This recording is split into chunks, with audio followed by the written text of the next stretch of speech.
ان لوگوں کی دوستیوں کی بنیاد اللہ اور اس کا رسول بن جاتے ہیں۔ میں آپ کو حدیث سناتا ہوں، یقین جانیے میں آج جب یہ حدیث صبح پڑھ رہا تھا تو میں اللہ کی بارگاہ میں شکر کر رہا تھا کہ مالک یہ جو آج صبح سویرے ٹھٹرتی سردی میں آ رہے ہیں، ان کی محبت کی بنیاد بھی صرف تیری رضا ہے، اور اس کے علاوہ اور کسی مقصد اور دنیاوی غرض کے لیے نہیں یہ آ رہے۔ تو آپ یہ حدیث سنیں گے تو اللہ کا شکر ادا کرتے کرتے اس سے استقامت کی دعا بھی مانگیں۔ اور یہ روایت بھی حضرت ابو ہریرہ رضی اللہ تعالی عنہ سے ہے۔ وعن ابی ہریرہ قال كنت مع رسول اللہ صلی اللہ علیہ وآلہ وسلم فقال رسول اللہ صلی اللہ علیہ وآلہ وسلم ان فی الجنۃ لعمودا من یاقوت علیہا غرف من زبرجد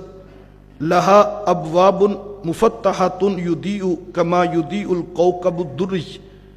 فقالوا یا رسول اللہ صلی اللہ علیہ وآلہ وسلم من يسكنها قال المتحابون فی اللہ والمتجالسون فی اللہ والمتلاقون فی اللہ۔ حضرت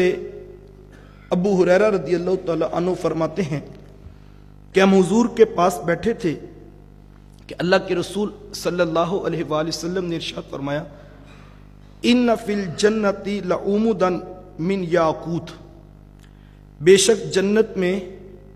کچھ ستون ہیں جو یاقوت کے بنے ہوئے ہیں۔ اتنے خوبصورت وہ ستون ہیں کہ ان کے اوپر یاقوت کے موتی لگے ہوئے ہیں، اور فرمایا کہ علیہا غرف من زبرجد لہا ابواب مفتحۃ، اور فرمایا کہ ان کے اوپر زبرجد کے بالا خانے ہیں، کھڑکیاں ہیں، لہا ابواب مفتحۃ، اور ان کے دروازے کھلے ہوئے ہیں، یضیء کما یضیء الکوكب الدری، اور وہ اس طرح چمکتے ہیں جس طرح روشن ستارے چمک رہے ہیں۔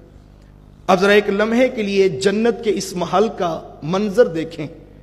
اور قرآن نے کہا تھا کہ کوئی آنکھ ایسی نہیں ہے جس نے اس منظر کو دیکھا ہو،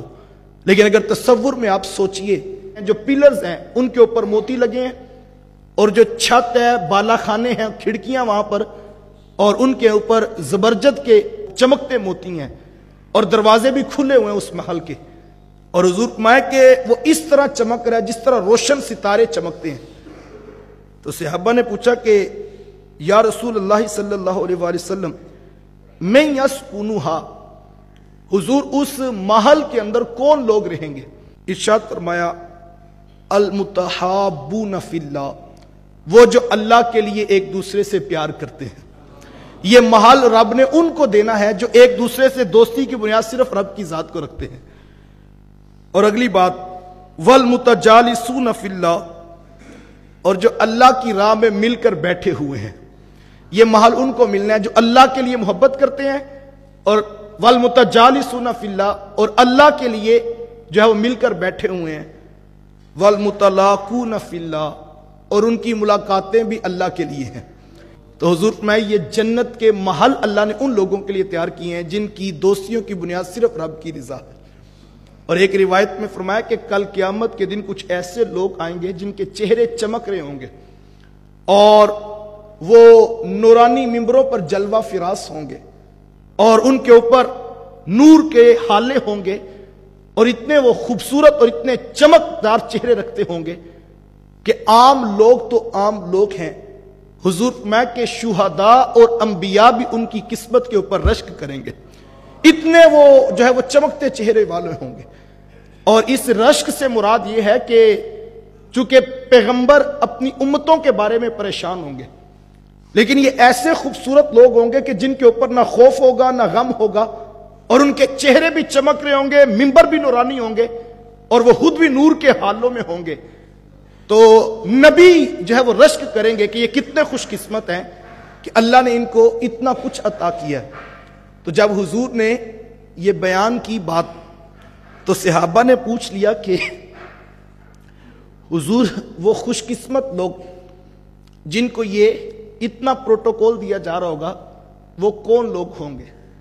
اللہ اکبر۔ حضور فرمایا کہ وہ لوگ ہوں گے جن کی دوستیوں کی بنیاد کتاب رحمت قرآن مجید ہوگی، اور قرآن کی وجہ سے وہ ایک دوسرے سے پیار کرنے والے ہیں۔ اللہ اس قرآن کی محبت کی وجہ سے ان کی دوستیاں قرآن کی دوستیاں تھیں، اور اس قرآن کی دوستیوں کی بدولت اللہ ان کو نورانی ممبروں کے اوپر جو ہے وہ پروٹوکول دے گا، اور حشر میں انبیاء بھی ان کے اوپر رش کریں گے کہ یہ کیسے خوبصورت امتی ہیں کہ جن کو اللہ نے اتنا کچھ عطا کیا ہے۔